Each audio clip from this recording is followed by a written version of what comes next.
ആ യാത്രയുടെ പേര് വികസന മുന്നേറ്റ യാത്ര എന്നാണ്. എന്നാൽ അവർക്ക് ചേരുന്നത് ജനവഞ്ചന യാത്ര എന്ന പേരാണ്. ഇടതുപക്ഷത്തിൻ്റെ ഒരു യാത്ര വരികയാണ്. മധ്യകേരളത്തെ മുന്നോട്ട് നയിക്കാനായിട്ട് ഇവിടെ ജോസ് കെ മാണിയാണ് യാത്രയിലുള്ളത് നേതാവായി. ആ യാത്ര ഇടതുപക്ഷ മുന്നണിയുടെ നേതൃത്വത്തിലുള്ള മധ്യമേഖല യാത്രയാണ് ഇടുക്കി ജില്ലയിൽ അടുത്ത ദിവസം വരുന്നത്. ആ യാത്രയുടെ പേര് വികസന മുന്നേറ്റ യാത്ര എന്നാണ്. എന്നാൽ അവർക്ക് ചേരുന്നത് ജനവഞ്ചന യാത്ര എന്ന പേരാണ്. അപ്പോൾ ഇടതുപക്ഷ ജനാധിപത്യ മുന്നണിയുടെ നേതാക്കന്മാരോട് ആ യാത്രയുടെ പേര് ഉടനെ തന്നെ മാറ്റി ജനവഞ്ചന യാത്ര എന്നാക്കണമെന്ന് അഭ്യർത്ഥിക്കുകയാണ്. എന്തുകൊണ്ടെന്നാൽ കഴിഞ്ഞ തദ്ദേശ ഭരണ സ്ഥാപനങ്ങളിലേക്കുള്ള തെരഞ്ഞെടുപ്പിൽ ഇടുക്കി ജില്ലയിലെ ജനങ്ങളുടെ യഥാർത്ഥത്തിലുള്ള നിലപാട് വ്യക്തമാക്കിയിട്ടുള്ളതാണ്. പഞ്ചായത്ത് തെരഞ്ഞെടുപ്പിന് മുന്നേ ഉള്ള വിഷയങ്ങൾ, ആ വിഷയങ്ങൾ അതേപടി തന്നെ ഇപ്പോഴും നിലനിൽക്കുകയാണ്. അപ്പോൾ കഴിഞ്ഞ 10 വർഷക്കാലം ഭരിച്ചു നശിപ്പിച്ച് ഈ നാട്ടിലെ സാധാരണപ്പെട്ട ജനങ്ങളെ, കർഷകരെയും തൊഴിലാളികളെയും ഒക്കെ ദുരിതത്തിലാഴ്ത്തിയ ഈ ഗവൺമെൻറ്റിനുള്ള കുറ്റപത്രം റെഡിയാണ്.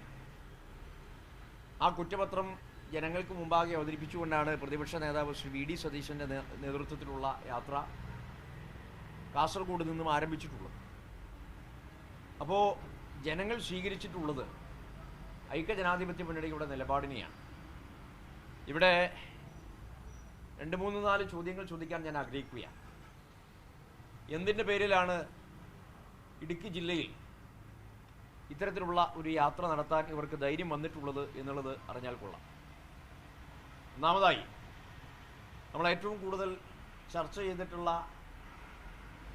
പട്ടയ വസ്തുവിൽ നിർമ്മാണ പ്രവൃത്തികൾ നടന്നിട്ടുള്ളത്, അതിൽ വ്യവസ്ഥാ ലംഘനം നടന്നിട്ടുണ്ട് എങ്കിൽ അതിൽ ക്രമവൽക്കരണം വേണമെന്ന് ഈ ഗവൺമെൻറ് അനാവശ്യമായി അടിച്ചേൽപ്പിക്കലുണ്ടായി. അതിനുശേഷം ഉണ്ടായിട്ടുള്ള നിർമ്മിതികൾ ക്രമവൽക്കരിക്കാൻ ഫീസ് ഈടാക്കണം എന്നുള്ള ഒരു നിലപാട് വന്നു.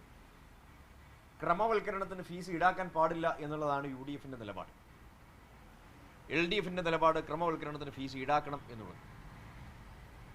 ക്രമവൽക്കരണത്തിന് ഫീസ് ഈടാക്കിക്കൊണ്ടുള്ള നടപടിക്രമങ്ങൾ ഇപ്പോൾ ആരംഭിച്ചിട്ടുണ്ട്. അപ്പോൾ അങ്ങനെ ഈ നാട്ടിലെ ജനങ്ങളോട് വഞ്ചന നടത്തിയിട്ടുള്ള ഈ ഗവൺമെൻറ്റിന് എന്ത് അവകാശമാണുള്ളത് ഇത്തരത്തിലുള്ള ഒരു വികസന മുന്നേറ്റ യാത്ര നടത്താൻ? രണ്ടാമതായി, എത്രയോ കാലങ്ങളായി പട്ടയ നടപടികൾ മുടങ്ങിക്കിടക്കുകയാണ്. അതിപ്പോഴും അങ്ങനെ തന്നെ കിടക്കുകയാണ്. അതിന് കാരണം ബഹുമാനപ്പെട്ട ഹൈക്കോടതിയിലും സുപ്രീം കോടതിയിലും നിലനിൽക്കുന്ന 2 കേസുകളാണ്. 64 റൂൾ അനുസരിച്ചുള്ള പട്ടയ നടപടികൾ ഹൈക്കോടതിയുടെ പേരിൽ മരവിപ്പിക്കപ്പെട്ടിരിക്കുന്നു.